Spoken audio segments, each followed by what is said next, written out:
Hello, so today we'll be talking about effective instruction and what that looks like in a history social science classroom. All right, so we're going to start off by talking about 10 key components to effective instruction that Jim Burke talks about in his book. First, you want to make sure you're varying your instructional methods and strategies, teaching through various activities and staying away from long lectures. Some of my favorite student-centered activities that I use in my classroom all the time are pair shares or small group discussions, jigsaws, and a philosophical chair.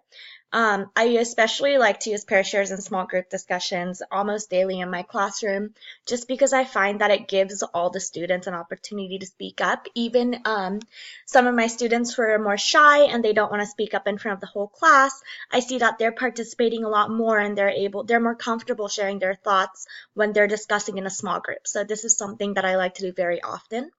Um, Teach students how to think, learn, and remember, and you can do so through inquiry questions, making connections, and using prior knowledge. Inquiry questions give students a purpose for learning and thinking about the material, and making connections and using prior knowledge helps capture students' interest, it keeps them engaged, and it makes the content or the lesson more memorable. Um, Third, you want to assess understanding and use that result to improve your teaching through formative assessments and check for understandings. We'll discuss assessments more in depth in a later slide, but something that I like to mention is I like to use checks for understanding all the time in my class, like multiple times a day. If I'm lecturing, it definitely breaks the monotony of me talking for a really long time. It makes the lecture more interactive and it gets the students involved and it gets them more engaged. It also holds students accountable for paying attention. So it's a great way to gauge student understanding throughout my lesson just to make sure that everyone is following along okay. Fourth, you want to make sure you're using the right tools and technology to enhance your instruction. Make sure that the technology or the tool that you're using is helpful and not distracting. Some of my favorite technologies that I like to use in my classroom is Google My Maps and Nearpods. Google My Maps is great. I've talked about it in one of my other videos, because basically students can create their own maps. They can draw pins in different places, make notes, even have icons and pictures with them. This is a great activity to do maybe in like a world history class where knowing the geography is so crucial to understanding the content. It kind of gives the students a visual representation of everything that they're learning about. Especially if it was like a World War I or World War II unit, where knowing where the countries are and what's happening in those countries and how they relate to each other. Google My Maps is a great tool for that. Nearpods is also great. It allows me to make slides that are interactive with the students, so students can have their Chromebooks out and they can actually collaborate in real time and contribute to the lecture. So that's been a lot of fun. And then lastly, you want to make sure you're supporting all students to ensure success through differentiation and scaffolding. Again, we'll discuss differentiation and scaffolding more in depth on a later slide, but differentiation is definitely one of the key components to effective instruction and to make sure that all students are being given the opportunity to learn and achieve the learning objective. All right, continuing on with the 10 points of effective instruction, our sixth main point is to maintain a safe, productive learning environment by establishing and maintaining expectations for high quality work as well as behavior. You also want to make sure you're cultivating a safe and respectful environment in the classroom. If students feel that the classroom is chaotic, unpredictable, uncomfortable, or even unsafe, they're not going to be able to focus on learning, so you're not giving them the opportunity to even learn in the first place. So we want to make sure that we're setting clear expectations and procedures for classroom behavior so that students feel comfortable and safe in our classroom. You want to make sure you're teaching skills and knowledge in context. This means that you want to teach skill through content. For example, if I want to teach my students how to write an argumentative essay, then I wouldn't just go over how to write an argumentative essay. Rather, I would have my students maybe justify their stance on a historical debate and cover what a persuasive or an argumentative essay looks like, what are the components of it within the content that we are learning. Make sure you're organizing instruction around big ideas and essential questions. We'll talk more about essential questions in the next slide on instructional sequencing, but EQs and big ideas help frame the entire unit, and it gives purpose for the things that we're asking the students to learn. We want to make sure we're helping students make connections. This can be connections between units, between time periods, between a historical event and a current event, etc. Making connections is going to help with deeper understanding, engagement, as well as retention of information. And designing the lesson and units for maximum learning, you can do so by making a daily learning target with a measurable outcome. And we want to make sure that we're teaching for understanding and not for testing. All right, next we're going to talk about instructional sequencing, and we're going to start with the essential question. So the essential question is a question that frames the entire unit or a learning segment, and by the end of the segment, students should be able to answer the essential question. So for example, and this is an example that I used in class also, the essential question for a unit on the 1920s was, why was the 20s filled with such economic, social, and political extremes? This question helps frame the unit that's filled with talking about the prohibition, the race riots, all the way to the stock market crash in 1929. And even though these events may seem unrelated, this essential question helps make connections between these topics. And again, it gives students a more meaningful purpose for learning about these events. So you want to make sure that you have the essential question and a general idea of how your students will be able to answer that question before you begin on a new unit. Next, we'll talk about the daily lessons and their sequencing. I typically follow the gradual release of responsibility model, and there are two templates that follow that. There's the I do, we do, you do model, and then there's the 4 E's, which is engage, explore, explain, and extend. Both templates follow a very similar and effective pattern. First, we want to engage the students with a hook or an anticipatory set.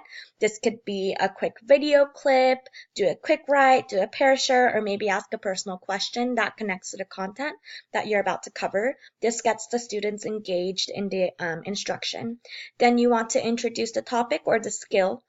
You can model it if you're teaching a new skill, like analyzing a political cartoon, or you could do a quick lecture if you're introducing new content, like maybe the Cold War or the Korean War. And then students will practice using the new skill or the content with teacher guidance. This could be teacher guidance or peer-to-peer guidance, like a small discussion, a class discussion, maybe an activity where everyone's working together. And then finally, they'll demonstrate the mastery of the skill or content by applying it to an individual assignment or an activity. Lastly, we want to use assessment and the results to plan for future instruction. Pre-assessments or diagnostic assessments measures students' prior knowledge before going into a new lesson or a new unit. This can be something quick, like I usually ask my students to jot down as many things as they can remember in a minute about a particular topic. For example, maybe the bombing of Pearl Harbor. And then we'll do a pair share and share out loud. And this way I can gauge what my students already know, and it gives me a better idea of how I should go about introducing this new topic. Formative assessments should be used throughout the lesson and unit to check in on what the students are learning and what they're not getting. It gives us an opportunity to adjust our instruction in the middle of the unit to make sure that our students are able to reach their objective and answer that essential question by the end of the unit. And finally, summative assessments are usually given at the end of the unit, but they're still useful in adjusting future instruction. If I notice a pattern of student error in a summative assessment for one unit, then that's obviously something that I can and need to address going forward into that next unit. Or maybe I can even make plans to adjust instruction for the next school year if I notice that there is something in a part of the unit that everybody seemed to bomb. Okay, next we're going to talk about academic language. So there's 4 categories of academic language in history, social science. There's language function, vocabulary, discourse, and syntax. A language function is the purpose for the language that is being used.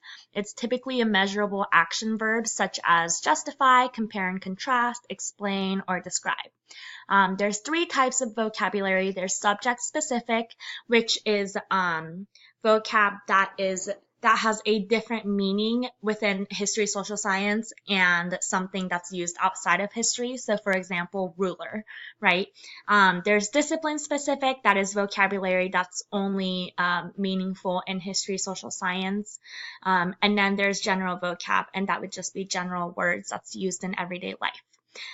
Discourse is the structure of written or oral language. So types of discourse would be argumentative essay, persuasive essay, expository, and then also things like pair shares, small discussions, group discussions. And then the syntax is the rules for organizing language and symbols that make meaning.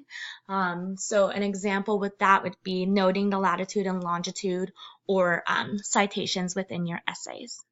So next we'll talk about how we can develop that academic language and use them in a history social science classroom. Some key historical thinking skills that promote rich historical conversations are inferring cause and effect, recognizing bias, and then being able to apply and transfer knowledge.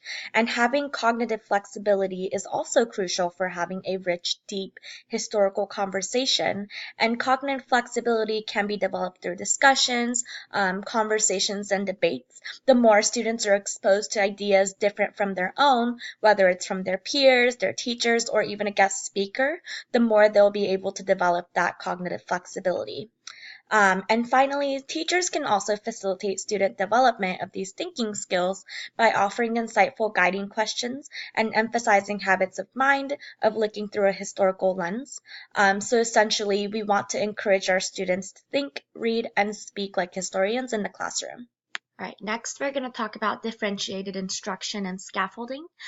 Differentiation and scaffolding is crucial to ensure an equitable learning opportunity for all students. Some students that you want to watch out for and differentiate for would be students with IEPs and 504s, and they typically come with accommodations and modifications of what they need in order to succeed in your classroom. You also want to differentiate for English language learners and for accelerated learners. Even though accelerated learners typically get overlooked, you want to make sure that they are still being challenged with the content that you're presenting to your class. All right, differentiated backwards design is derived from the UBD, or the Understanding by Design framework. In this framework, first you want to identify desired results. So that could be, do you want your students to be able to explain the causes of World War I, or maybe be able to write an argumentative essay? And then you want to determine acceptable evidence for those results. Do you want them to be able to demonstrate through a presentation, through an essay, a discussion, and then plan for teaching design to ensure that each student can achieve the desired results. And once you have those things set in stone, then you can start to make specific adjustments to assignments and lessons to address the individual needs and interests of your students. All right, the last thing we're going to talk about is the EdTPA central focus in history social science. So according to the EdTPA handbook, the central focus of your lesson segment should support students in learning and using facts, concepts, and inquiry, interpretation, or analysis skills to build arguments or conclusions about historical events, a topic or theme, or a social studies phenomenon. Okay, we're going to break that down a little bit since it's very packed and lengthy. So the central focus should support students in learning and using facts, concepts, and inquiry, which could be something as simple as the different causes of the Great Depression, or a historical interpretation. So maybe whether the atomic bomb on dropping on Japan was justified or not, or analysis skills. So maybe analyzing primary or secondary sources to gain a deeper understanding. So the focus should support students in using and learning those things in order to build arguments or conclusions about a historical event, like the Cold War or World War II, a topic or theme, like the civil rights, or the 1920s, and or a social studies phenomenon. So that's it. Thank you.